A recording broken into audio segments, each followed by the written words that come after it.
Okay, we got day 5 here. This is mid-berm, halfway rebuilt. That's the second bay right there, 140-ish feet from corner to corner. Could be about 120 feet long in total, but this is the rubber tire loader. So that's pretty cool. Got this other bay down here I gotta get working on, but we'll get it done. I'm building the center berm back between bays 1 and 2. I got that 15 and a half foot tall chingus right there. You can see what's going on. I built myself a pretty nice ramp and a platform to climb up on, and then we're gonna climb up on it. Do this one-handed in the most dangerous fashion because I need 2 hands, realistically. Should be 2 hands should be being used, but that's just not how we play here. I'm stacking this dirt. If we tip over, it'll be on camera, even though I might lose the camera in the process because I'll be falling off of a 10-foot tall mound of dirt, and that'll be interesting to watch. So we're doing it with the most care, with one hand possible, like the amputee that I am. So now we've placed that, and we're backing up. We're going to back it up. 120-foot long ramp here. We're backed up. We're backing it up. Anyhow, this is the pile the pile that was previously moved. I'm moving again and putting it in a pile, because that's what happens. You pile it here, you pile it there. So anyway, that's one hell of a scoop right there.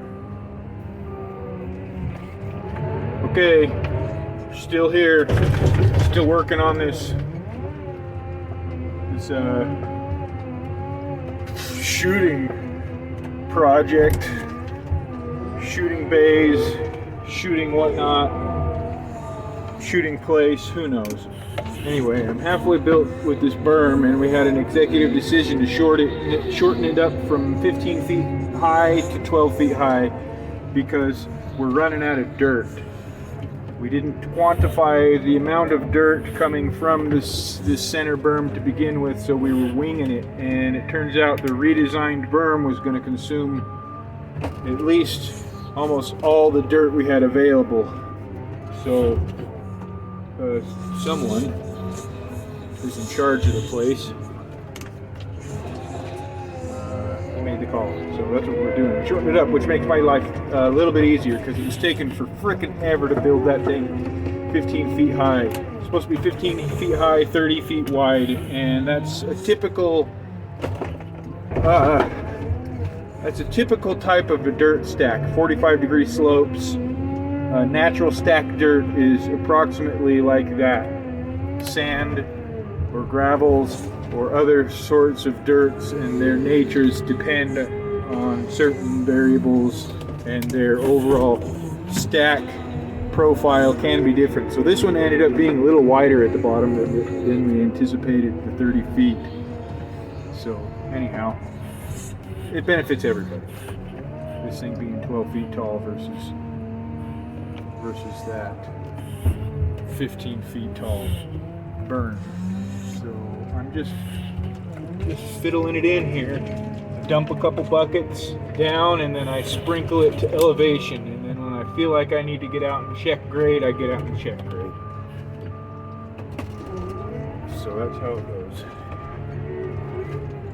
See over here, that shooting bay, it's 120 long on one side, 140 on the other, about 60 feet wide. Anyway, none of that's important.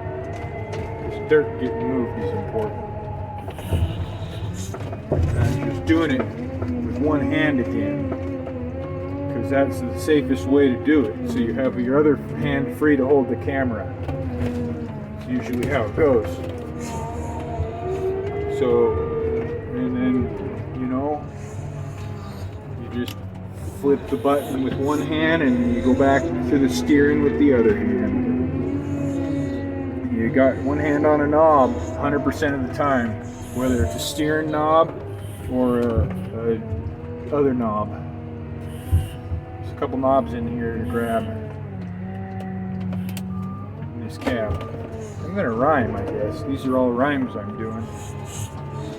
So we're raining out here, so when you get a chance with your free hand, it's not steering or flipping switches and whatnot, reach over there and grab your wiper knob, and then you got a free wiped clear windscreen, and then that's great. So when you're not steering, you're clicking switches with the other hand, the steering hand knob, when it's free to click the switches. You can hear them in the background probably clicking.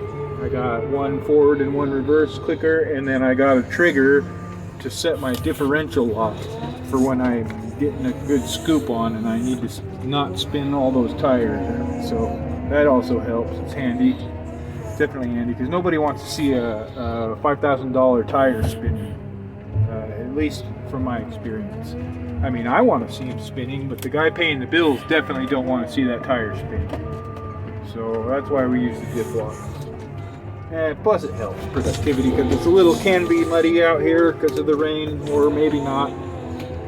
So that's cool. That's why we do it. Whoa. Third gear, pinned, slow down for the pile, stab the pile, scoop the pile, pull out from the pile. Crank the wheel, click the forward button, climb the ramp, dump the bucket.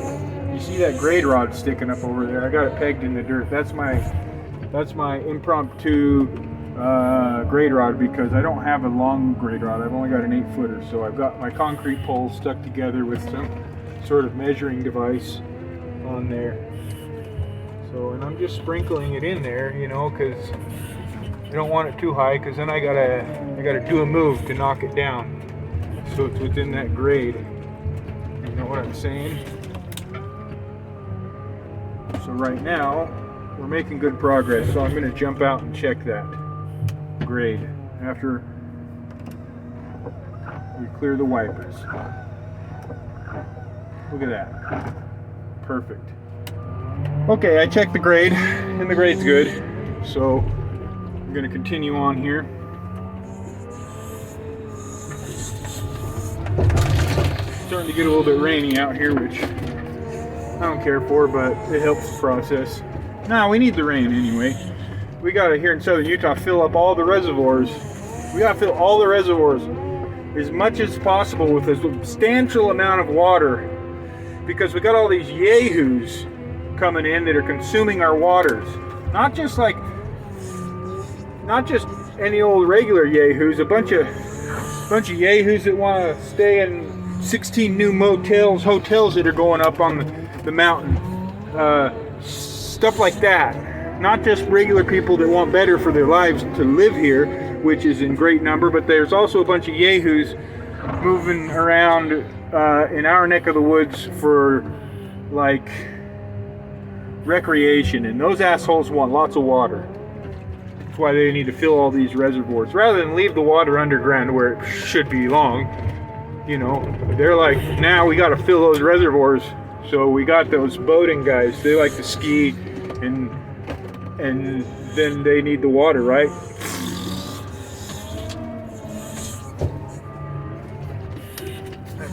That's about how it works. And you got to get your wiper knob when your hands are free.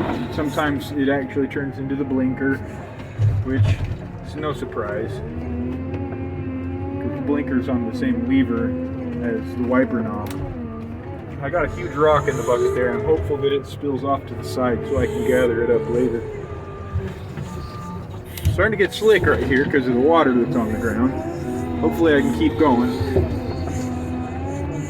And we got the wind has changed direction, which is nice because it was going a different direction a minute ago.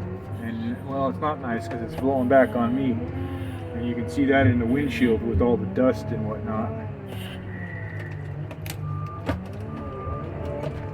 See that? We gotta wipe it off. That's enough of that.